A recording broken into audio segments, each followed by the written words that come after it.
Wrapper Chandan Shetty ವಿರುದ್ಧ ಒಂದು ಗಂಭೀರವಾದಂತಹ ಆರೋಪ ಕೇಳಿ ಬರ್ತಾ ಇದೆ. ಅದು ಕೃತಿ ಚೌರ್ಯದ ಆರೋಪ. ಈ ಕಾಟನ್ ಕ್ಯಾಂಡಿ ಟ್ಯೂನ್ ಅನ್ನ ಕಾಪಿ ಮಾಡಿದ್ದ ಹಾಗಿದ್ರೆ ಚಂದನ್ ಶೆಟ್ಟಿ, ಅಂತಹದೊಂದು ಆರೋಪ ಈಗ ಅವರ ವಿರುದ್ಧ ಕೇಳಿ ಬರ್ತಾ ಇದೆ. ಚಂದನ್ ವಿರುದ್ಧ ಆರೋಪ ಮಾಡ್ತಾ ಇರೋರು ಮತ್ತೋರ್ವ ರ್ಯಾಪರ್ ಯುವರಾಜ್ ಚಂದನ್ ಶೆಟ್ಟಿ ವಿರುದ್ಧ ಆರೋಪಿಸ್ತಾ ಇದ್ದಾರೆ.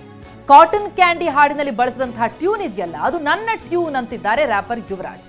6 ವರ್ಷದ ಹಿಂದೆ ಈ ವೈಬಲ್ ಸಾಂಗ್ ಅನ್ನ ಮಾಡಿದ್ದೆ. ಆ ವೈಬಲ್ ಸಾಂಗ್ ಟ್ಯೂನ್ ಅನ್ನೇ ಚಂದನ್ ಶೆಟ್ಟಿ ಬಳಸ್ಕೊಂಡಿದ್ದಾರೆ.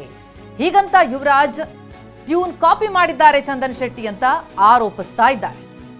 ಇಷ್ಟಕ್ಕೂ ಈ ಯುವರಾಜ್ ವೈಬಲ್ ಏನ್ ಆರೋಪಿಸ್ತಾ ಇದ್ದಾರೆ ಅಂತ ನಾವು ಗಮನಿಸ್ತಾ ಹೋದ್ರೆ, 6 ವರ್ಷದ ಹಿಂದೆ ಅವರು ಮಾಡಿದಂತಹ ಸಾಂಗ್ ಇದೆಯಲ್ಲ ವೈಬಲ್ ಸಾಂಗ್, ಅದೇ ಸಾಂಗ್ ನ ಟ್ಯೂನ್ ಅನ್ನ ಈ ಕಾಟನ್ ಕ್ಯಾಂಡಿ ಹಾಡಿಗೆ ಬಳಸ್ಕೊಂಡಿದ್ದಾರೆ ಚಂದನ್ ಶೆಟ್ಟಿ. ಅಂದ್ರೆ ಮೊದಲ ಪಲ್ಲವಿ, ಫಸ್ಟ್ ಪಲ್ಲವಿ, ಸೆಕೆಂಡ್ ಚರಣ, ಇದನ್ನ ಕಾಪಿ ಮಾಡಿದಾರಂತೆ. ಅದಕ್ಕೆ ಬಳಸಿದಂತಹ ಟ್ಯೂನ್ ಇದೆಯಲ್ಲ, ಟ್ಯೂನ್ ಅನ್ನ ಕಾಪಿ ಮಾಡ್ಕೊಂಡಿದ್ದಾರೆ ಚಂದನ್ ಶೆಟ್ಟಿ ಅಂತ ಈ ರ್ಯಾಪರ್ ಯುವರಾಜ್ ಆರೋಪಿಸ್ತಾ ಇದ್ದಾರೆ. ರ್ಯಾಪರ್ ಚಂದನ್ ಶೆಟ್ಟಿ ಹಾಡಿರುವಂತಹ ಕಾಟನ್ ಕ್ಯಾಂಡಿ ಹಾಡು ನ್ಯೂ ಇಯರ್ಗೆ ರಿಲೀಸ್ ಆಗಿತ್ತು. ಸಿಕ್ಕಾಪಟ್ಟೆ ಸದ್ದು ಮಾಡ್ತಿದ್ದೆ ಸದ್ಯಕ್ಕೆ ಆ ಸಾಂಗಿನ ಮೇಲೆ ಈಗ ಕಾಪಿರೈಟ್ ಕೇಸ್ ಹಾಕ್ತೀವಿ ಅಂತ ಹೇಳ್ಬಿಟ್ಟು ರ್ಯಾಪರ್ ಯುವರಾಜ್ ವೈಬುಲ್ ಅವರು ಒಂದು ಆರೋಪವನ್ನು ಮಾಡ್ತಿದ್ದಾರೆ. ಸೊ ಅವರ ಆರೋಪ ಯಾಕೆ ಏನು ಅಂತ ಅವರಿಂದಲೇ ಕೇಳಿ ತಿಳ್ಕೊಳ್ಳೋಣ. ಹಾಯ್ ಸರ್, ಈಗ ಒಂದು ಆರೋಪವನ್ನು ಮಾಡ್ತಾ ಇದ್ದೀರಾ ಚಂದನ್ ಶೆಟ್ಟಿ ಅವರ ಮೇಲೆ, ನಮ್ಮ ಸಾಂಗಿನ ಅಂದರೆ ವೈಬುಲ್ ಸಾಂಗ್ ಏನಿತ್ತು ಅದನ್ನು ಟ್ಯೂನ್ ಕದ್ದಿದ್ದಾರೆ ಅಂತ ಹೇಳ್ಬಿಟ್ಟು. ಏನಿದು ಮ್ಯಾಟರ್ ಅಂತ? ಹೌದು, ಫಸ್ಟ್ 1ನೇ ತಾರೀಕು ಸಾಂಗ್ ರಿಲೀಸ್ ಆಯಿತು ಕಾಟನ್ ಕ್ಯಾಂಡಿ ಅಂತ. ನಾನು 6 ವರ್ಷದಿಂದ ವೈಬಲ್ ಪಾರ್ಟಿ ಸಾಂಗ್ ಅಂತ ಒಂದು ಆಲ್ಬಮ್ ಸಾಂಗೇ ಮಾಡಿದ್ದೆ. ನಾನೇ ಹಾಡಿ ನಾನೇ ಪ್ರೊಡ್ಯೂಸ್ ಮಾಡ್ಕೊಂಡಿದ್ದೆ ಸಾಂಗು. ಅದರಲ್ಲೇನು ಸ್ಟಾರ್ಟಿಂಗ್ ಸಾಂಗ್ ಪಲ್ಲವಿ ಅಂತ ಬರುತ್ತೆ, ಅದ್ರಲ್ಲಿ ಪಲ್ಲವಿಲಿ ಒಂದು 8 ಸಾಲು, ಶರಣದಲ್ಲಿ ಒಂದು 8 ಸಾಲು ಕದ್ದಿ ಸಾಂಗ್ ಮಾಡಿದ್ದಾರೆ. ಅವರು ಸಾಂಗ್ ಮಾಡೋ ಅವಶ್ಯಕತೆ ಇರಲಿಲ್ಲ, ಅವ್ರಿಗೆ ಮಾಡಿಬಿಟ್ಟಿದ್ದಾರೆ. ಅದು ಗೊತ್ತಿದೆ ಅವ್ರಿಗೆ, ಚಂದನ್ ಶೆಟ್ಟಿ ಅವ್ರಿಗೆಲ್ಲ ಗೊತ್ತಿದೆ. ಅದು ಒಪ್ಕೊಂಡಿದ್ದಾರೆ ಕೂಡ. ಅವರು ಅದು ಒಪ್ಕೊಂಡಿದ್ದಾರೆ ಯಾವ ಥರ ಅಂದರೆ, ಹೌದು ನನಗೆ ಶಾಕ್ ಆಯಿತು ಇದನ್ನು ಕೇಳಿ, ನನಗೆ ಒಂದೇ ಥರ ಇದೆ ಅಂತ ಅವರು ಅದನ್ನು ಮಾತಾಡಿದ್ದಾರೆ. ಹೌದು ಮೇಡಮ್. ಈ ವಿಷಯ ನಿಮ್ಮ ಗಮನಕ್ಕೆ ಯಾವಾಗ ಬಂತು? ಬಿಕಾಸ್ ನ್ಯೂ ಇಯರ್ಗೆ ಅಂತ ಆ ಸಾಂಗ್ ರಿಲೀಸ್ ಆಗಿರೋದು. ಸೊ ನೀವು ಯಾವಾಗ ನೋಡಿದ್ದು? ಸೊ ಅವಾಗ ಏನಾದರೂ ನೀವು ಚಂದನ್ ಶೆಟ್ಟಿ ಅವ್ರನ್ನ ಕಾಂಟ್ಯಾಕ್ಟ್ ಮಾಡೋದಕ್ಕೆ ಏನಾದರೂ ಟ್ರೈ ಮಾಡಿದ್ರಾ, ಹೇಗೆ ಏನು ಅಂತ? ಅವ್ರು ಸಿಕ್ಕಿಲ್ವಾ? ಮೇಡಮ್, ನಾನು 31st ಅಂದಾಗ ನಾವು ಸಿಂಗರ್ಸ್ಗಳು ಈವೆಂಟ್ಸ್ ಎಲ್ಲ ಜಾಸ್ತಿ ಮಾಡೋದ್ರಿಂದ ಔಟ್ ಆಫ್ ಸ್ಟೇಷನ್ ಈವೆಂಟ್ಸ್ ಇದ್ದೆ. ನಾನು ಬ್ಯಾಂಗ್ಳೂರು ಬಂದಾಗ ನೈಟ್ ಬಂದಾಗ ನನಗೆ ಟ್ರೋಲ್ ಪೇಜಲ್ಲಿ ನನಗೆ ಮೆಸೇಜಸ್ ಬಂದಿತ್ತು. ಮೆಸೇಜ್ ಹತ್ರ ವೀಡಿಯೋಸ್ ಎಲ್ಲ ಬಂದಿತ್ತು. ಸುಮ್ಮನೆ ಜಸ್ಟ್ ಪ್ಲೇ ಮಾಡಿ ನೋಡ್ರೆ ನನಗೆ ಶಾಕ್ ಆಯಿತು, ಇದು ನನ್ನ ಸಾಂಗ್ ತಾನೇ ಇದೆ ಅಂದ್ಬಿಟ್ಟಂತ ಇದಾಯಿತು. ಅಷ್ಟೆಲ್ಲ ನೋಡೋ ಅಷ್ಟರಲ್ಲೇ ಒಂದು 10 ಲಕ್ಷ ಜನ ವ್ಯೂವರ್ಸ್ ಹೋಗ್ಬಿಟ್ಟಿದ್ರು ಆ್ಯಕ್ಚುಲಿ. ಅದು ಆವಾಗ ಬೇರೆ ಬೇರೆ ಕಡೆಯಿಂದ ನನಗೆ ಕಾಲ್ ಬಂತು, ನಾನು ಹೋಗಿ ಮಾತಾಡಬೇಕಾಯಿತು. ಚಂದನ್ ಶೆಟ್ಟಿ ಹತ್ರ ಮಾತಾಡೋದೇನು ಇರಲಿಲ್ಲ ಮೇಡಮ್, ಯಾಕಂದ್ರೆ ನಾನು ಕಾಲ್ ಮಾಡ್ದಂತ ವೆಯ್ಟ್ ಮಾಡಿದೆ, ಅವ್ರು ಕಾಲ್ ನನಗೆ ಮಾಡಲಿಲ್ಲ ಮೇಡಮ್ ನನಗೆ ಅವರು. ಸೊ ನಿಮ್ಮ ಇವಾಗ ನಿರ್ಧಾರ ಏನು ಸರ್ ಅಂತ? ಮೇಡಮ್, ಈಗ ಮಾತಾಡಿರೋ ಪ್ರಕಾರ ಅದೇ ಈಗ ಜಸ್ಟ್ ನಾವು ಕಾನ್ವರ್ಸೇಷನ್ ಮಾಡ್ಕೊಂಡಿರೋ ಪ್ರಕಾರ ನಾನು ಚಂದನ್ ಶೆಟ್ಟಿ ಅವ್ರು ರೆಡಿ ಇದ್ದಾರಂತೆ ಕಾನೂನು ಒಳಗಡೆ.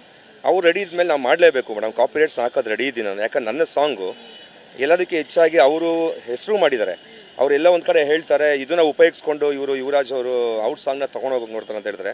ಆಲ್ರೆಡಿ ನಾನು ಪಬ್ಲಿಕ್ ಫಿಗರ್ ಮೇಡಮ್. ನಾನು ಆ್ಯಕ್ಚುಲಿ ಎಲ್ಲ ಕಡೆ ಈವೆಂಟ್ಸ್ ಮಾಡೋದೇ, ನನಗೂ ಅವ್ರು ಹೆಂಗೆ ಕರೀತಾರೆ ಸೆಲೆಬ್ರಿಟಿ ಥರ ನನಗೂ ಈವೆಂಟ್ಸ್ಗೆಲ್ಲ ಕರೀತಾ ಇರ್ತಾರೆ, ಹೋಗ್ತಾ ಇರ್ತೀನಿ. ಚಂದನ್ ಶೆಟ್ಟಿ ಅವ್ರಿಗೆ ಗೊತ್ತಿಲ್ಲ ಅನಿಸುತ್ತೆ, ಅವ್ರಿಗೆಲ್ಲ ಗೊತ್ತಿದೆ. ಆಮೇಲೆ ಎಲ್ಲದಕ್ಕೆ ಹೆಚ್ಚಾಗಿ ಈಗ ಅವ್ರು ಮಾಡಿರೋದು ತಪ್ಪಿದೆ ಮೇಡಮ್, 100% ತಪ್ಪಿದೆ. ನಾನು ಕಾನೂನು ಹೋರಾಟ ಮೊರೆ ಹೋಗಬೇಕು ಅಂತ 100% ಇದೆ. ನಮ್ಮ ಚಾನಲ್ ಅವ್ರು ನನ್ನ ಸಾಂಗ್ ಏನು ನಾನು ರಿಲೀಸ್ ಮಾಡಿದ್ವೋ ಅವ್ರು ರೆಡಿ ಇದ್ದಾರೆ ನನ್ನ ಜೊತೆ, ಎಲ್ಲ ನನಗೆ ಸಪೋರ್ಟ್ ಮಾಡೋದಕ್ಕೆ ರೆಡಿ ಇದ್ದಾರೆ ಮೇಡಮ್. ಸೊ ಇವಾಗ ನಿಮ್ಮ ಜೊತೆ ಇನ್ನೊಬ್ರದ್ದು BGM ಕೂಡ ಅದರಲ್ಲಿ ಕಾಪಿರೈಟ್ ಮಾಡಿದ್ದಾರೆ ಅಂತ ಹೇಳಿದ್ದೀರಾ ನೀವು. ಸೊ ಅದ್ರ ಬಗ್ಗೆ ಹೇಳೋದಾದ್ರೆ? ಇಲ್ಲ ಮೇಡಮ್, ಅದು ಅವ್ರು ಬರಬೇಕು, ನನಗೆ ಕಳಿಸಿದ್ದಾರೆ ಅವರು. ಅವ್ರು ಹೆಸರಳಕ್ಕೆ ಇಷ್ಟಪಡಲ್ಲ, ಇಲ್ಲ ದೊಡ್ಡದಾರೆ ನನ್ನ ಹತ್ರ ಡಾಕ್ಯುಮೆಂಟ್ಸ್ ಇದೆ.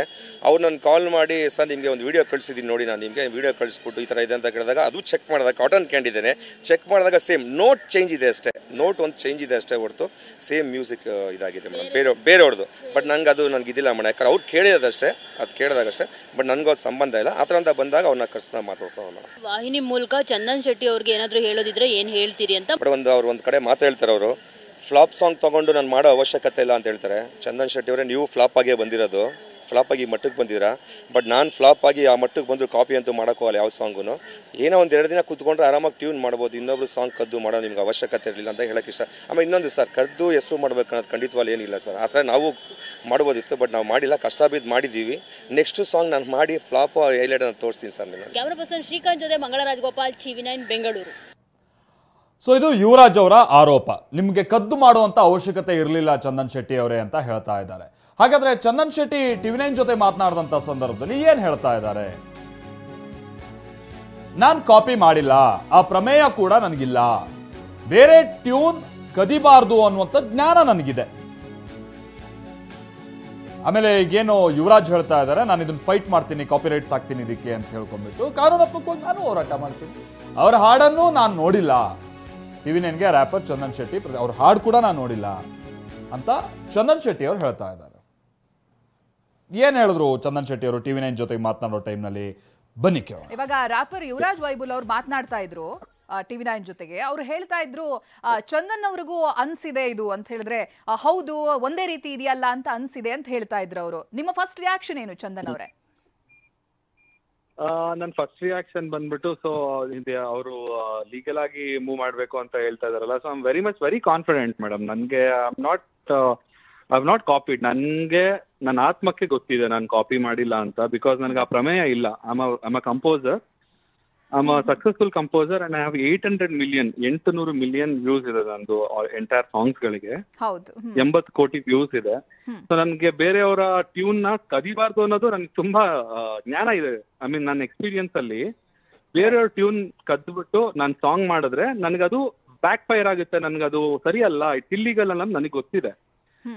ಇಷ್ಟು ಜ್ಞಾನ ಇಟ್ಕೊಂಡು ನಾನು ಮತ್ತೆ ಅವ್ರ ಸಾಂಗ್ ನ ಕಾಪಿ ಮಾಡಿದೀನಿ ಅಂತ ಅವ್ರು ಕ್ಲೇಮ್ ಮಾಡ್ತಿರೋದ್ರಿಂದ I am so confident. Let's go to court. ಅವ್ರೇನೋ ಕಾಪಿರೈಟ್ ಅದೇನೋ ಮಾಡ್ತೀನಿ ಅಂತ ಹೇಳ್ತಿದ್ದಾರೆ. ಲೀಗಲ್ ಆಗಿ I am ready to fight. ಅವ್ರು ಏನ್ ಹೇಳ್ತಾ ಇದ್ರು ಅಂತ ಹೇಳಿದ್ರೆ, ಇನ್ನೊಂದು ಮಾತು, ನಾನು ಚಂದನ್ ಶೆಟ್ಟಿ ಅವ್ರು ನನಗೆ ಕಾಲ್ ಮಾಡ್ತಾರೆ ಅಂತ ಎಕ್ಸ್ಪೆಕ್ಟ್ ಮಾಡ್ತಾ ಇದ್ದೆ, ಬಟ್ ಅವ್ರು ಮಾಡಿಲ್ಲ ಅಂತ. ನಾನ್ ಯಾಕೆ ಮಾಡ್ಬೇಕು? ಅಂದ್ರೆ ನಿಮ್ಗೆ ಪರಿಚಯದವ್ರೇನಲ್ವಲ್ಲ?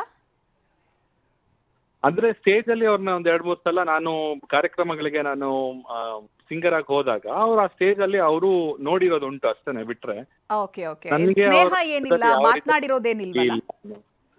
ಸ್ನೇಹ ಆತರ ಏನಿಲ್ಲ. ಇನ್ನು ಒಬ್ರು ವ್ಯಕ್ತಿ ಒಬ್ರು ಇದಾರೆ ಅನ್ನೋದು, ಈ ಫೀಲ್ಡ್ ಅಲ್ಲಿ ಸಿಂಗರ್ ಆಗಿದ್ದಾರೆ ಅನ್ನೋದೊಂದು ಗೊತ್ತು, ಬಿಟ್ರೆ ಬೇರೆ ಇನ್ಯಾವ ರೀತಿಯ ಸಂಪರ್ಕ ನಮ್ಗಿಲ್ಲ. ಓಕೆ, ಪ್ರತಿ ವರ್ಷ ನ್ಯೂ ಇಯರ್ ಬರ್ಬೇಕಾದ್ರೆ ನಿಮ್ಗೂ ಗೊತ್ತು ಚಂದನ್ ಶೆಟ್ಟಿ ಅವರೇ, ಎಲ್ಲರೂ ಎಕ್ಸ್ಪೆಕ್ಟ್ ಮಾಡಿರ್ತಾರೆ ಒಂದ್ ಧಮಾಕ ಸಾಂಗ್ ಬರ್ಬಹುದು ಶೆಟ್ರ್ ಕಡೆಯಿಂದ ಅಂತ. ಈ ಬಾರಿ ಬಂತು, ಅದೇ ಇದೀಗ ವಿವಾದಕ್ಕೆ ಕಾರಣವಾಗ್ತಾ ಇದೆ. ಅವ್ರು ಬೇರೆ ಕಾನೂನು ಹೋರಾಟ ಅಂತ ಹೇಳ್ತಿದ್ದಾರೆ. ನಿಮ್ಗೆ ಬಹುಶಃ ನೀವು ಎಕ್ಸ್ಪೆಕ್ಟ್ ಮಾಡಿರ್ಲಿಕ್ಕಿಲ್ಲ ಅಂತ ಇದನ್ನೆಲ್ಲ? ಖಂಡಿತವಾಗ್ಲಿಲ್ಲ. ನಾನು ಏನಾದ್ರು ಆ ಸಾಂಗ್ ಕೇಳಿದ್ರೆ ನನಗೆ ಖಂಡಿತ ನಾನು ಟ್ಯೂನ್ ಮಾಡ್ತಾ ಇರ್ಲಿಲ್ಲ.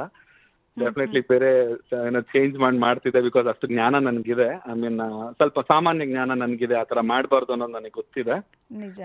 ಮೋರ್ ಓವರ್ ಹ್ಯೂಮನ್ ಸೈಕಾಲಜಿ ಏನ್ ಹೇಳುತ್ತೆ ಅಂತ ಹೇಳಿದ್ರೆ, ಒಂದು ಹಿಟ್ ಆಗಿರೋ ಸಾಂಗ್ ಟ್ಯೂನ್ ನ ತಗೊಂಡು ಮಾಡೋದು ಕಾಮನ್ ಆಗಿದೆ. ಐ ಮೀನ್ ತುಂಬಾ ಜನ ಮಾಡಿದ್ದಾರೆ.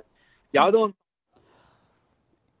ಚಂದನ್ ಶೆಟ್ಟಿ ಅವರು ಮಾತ್ರ ಅಲ್ಲ, ಇನ್ಫ್ಯಾಕ್ಟ್ ಯುವರಾಜ್ ಅವರು ಕೂಡ TV9 ಜೊತೆಗೆ ಮಾತನಾಡುವಂತ ಟೈಮ್ನಲ್ಲಿ ಚಂದನ್ ಶೆಟ್ಟಿ ಅವರು ಕೂಡ ಅದಕ್ಕೆ ಆನ್ಸರ್ ಮಾಡ್ತಾರೆ ಏನೇನಂತ. ಇಬ್ರು ಮಾತನಾಡಿದ್ರು TV9 ಜೊತೆಗೆ. ಇಬ್ರು ಸಂಭಾಷಣೆ ಏನಿತ್ತು ಬನ್ನಿ ಕೇಳೋಣ.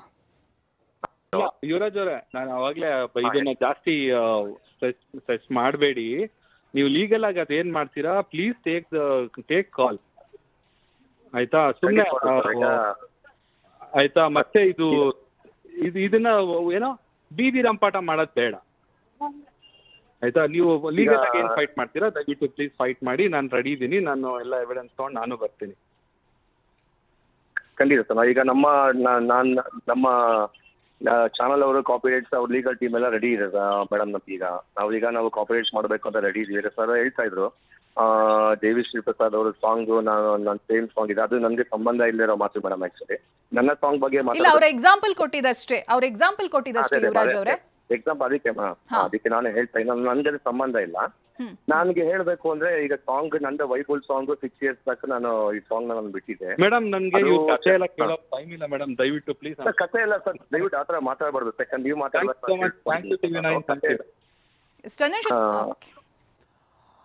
ಸೊ ಇದು ಇಬ್ರು ಮಾತನಾಡುವಂತ ಟೈಮ್ನಲ್ಲಿ ಬೀದಿ ರಂಪ ಹಾದಿರಂಪ ಮಾಡೋದು ಬೇಡ, ನೀವೇನಾದ್ರು ಆಕ್ಷನ್ ತಗೊಳಿದ್ರೆ ತಗೊಳ್ಳಿ ಅಂತ ಹೇಳ್ಕೊಂಡು ಚಂದನ್ ಅವ್ರು ಹೇಳಿದ್ರು. ಯುವರಾಜ್ ಅವರು ಕೂಡ ನನ್ನ ಲೀಗಲ್ ಟೀಮ್ ರೆಡಿ ಆಗ್ತಾ ಇದೆ ಇದಕ್ಕೆ ಅಂತ ಹೇಳ್ತಾ ಇದ್ದಾರೆ. ಮಂಗಳ ನಮ್ಮ ಜೊತೆಗೆ ಇದಕ್ಕೆ ಸಂಬಂಧಪಟ್ಟ ಹಾಗೆ ಸಂಪರ್ಕದಲ್ಲಿದ್ದಾರೆ, ಹೆಚ್ಚಿನ ಡೀಟೇಲ್ಸ್ ಅನ್ನ ಕೊಡುವಂತ ನಿಟ್ಟಿನಲ್ಲಿ. ಮಂಗಳ, ಈ ರ್ಯಾಪರ್ಸ್ಗಳ ನಡುವೆ ಈ ರೀತಿಯಾದಂಥ ತಿಕ್ಕಾಟ ಆಗುವಂಥದ್ದು ಕನ್ನಡದ ಮಟ್ಟಿಗೆ ಹೊಸ್ತಲ್ಲ ಅಂತ ಕಾಣಿಸುತ್ತೆ. ನಿಮ್ಗೆ ಗೊತ್ತಿದೆ, ನೀವು ಸಿನಿಮಾ ಪ್ರತಿನಿಧಿ ಆಗಿರುವಂತಹ ಕಾರಣಕ್ಕಾಗಿ ಬಹಳಷ್ಟು ಸಂದರ್ಭದಲ್ಲಿ ಈ ರೀತಿಯಾದಂಥದ್ದು ಒಂದು ಸಮಸ್ಯೆಗಳು ಕೆಲ ರ್ಯಾಪರ್ಸ್ಗಳ ನಡುವೆ ಆಗಿರೋದನ್ನು ನಾವು ಗಮನಿಸ್ತಾ ಇದ್ದೀವಿ.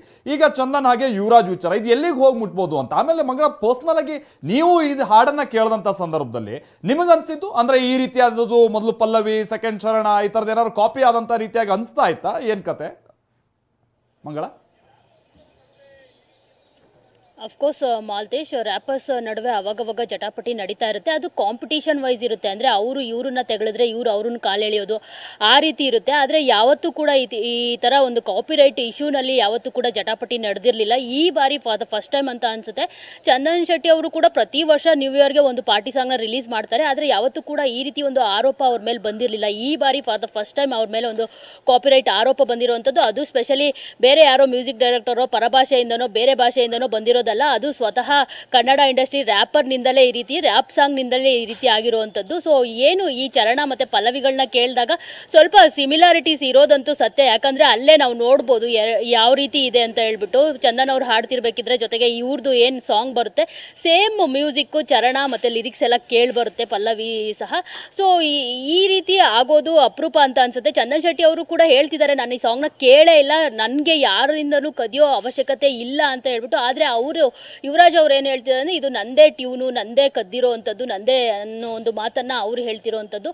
ಸೊ ಏನು ಇವಾಗ ಯುವರಾಜ್ ಅವರು ಕಾನೂನು ಮೊರೆ ಹೋಗ್ತೀನಿ ಅಂತ ಹೇಳ್ತಿದ್ದಾರೆ. ಚಂದನ್ ಅವರು ಕೂಡ ನಾನು ಕೂಡ ಕಾನೂನು ಹೋರಾಟ ಮಾಡ್ತೀನಿ, ನನ್ನ ಹತ್ರಗೂ ಕೂಡ ಎಲ್ಲವೂ ಅಂದ್ರೆ ಇದಿದೆ, ಅಂದ್ರೆ ಟ್ಯೂನ್ ಆಗಿರ್ಬೋದು, ನಾನು ತಯಾರಿ ಮಾಡಿರೋದಾಗಿರ್ಬೋದು, ಅದೆಲ್ಲವೂ ನನ್ನ ಹತ್ರನೂ ಇದೆ, ನನಗೆ ಈ ಅವಶ್ಯಕತೆ ಇಲ್ಲ. ಅದರಲ್ಲೂ ಇದೊಂದು ಫ್ಲಾಪ್ ಸಾಂಗ್, 6 ವರ್ಷದಿಂದ ಈ ಸಾಂಗ್ ಬಂದಿರೋದೇ ಯಾರಿಗೂ ಗೊತ್ತಿಲ್ಲ. ಸೊ ಅಂತ ಸಾಂಗ್ನ ಕದಿಯೋ ಅವಶ್ಯಕತೆ ನನಗಿಲ್ಲ ಅನ್ನೋ ಒಂದು ಮಾತನ್ನ ಚಂದನ್ ಅವರು ಹೇಳಿರುವಂಥದ್ದು. ಸದ್ಯಕ್ಕೆ ಬೀದಿ ರಂಪಾಟ ಮಾಡೋದು ಬೇಡ, ಇಬ್ರು ಕಾನೂನಾತ್ಮಕವಾಗಿ ಹೋರಾಟ ಮಾಡೋಣ ಅನ್ನೋ ಒಂದು ಮಾತನ್ನ ಹೇಳಿರುವಂಥದ್ದು ಮಾಲ್ತೇಶ್. ಥ್ಯಾಂಕ್ ಯು ಮಂಗಳ.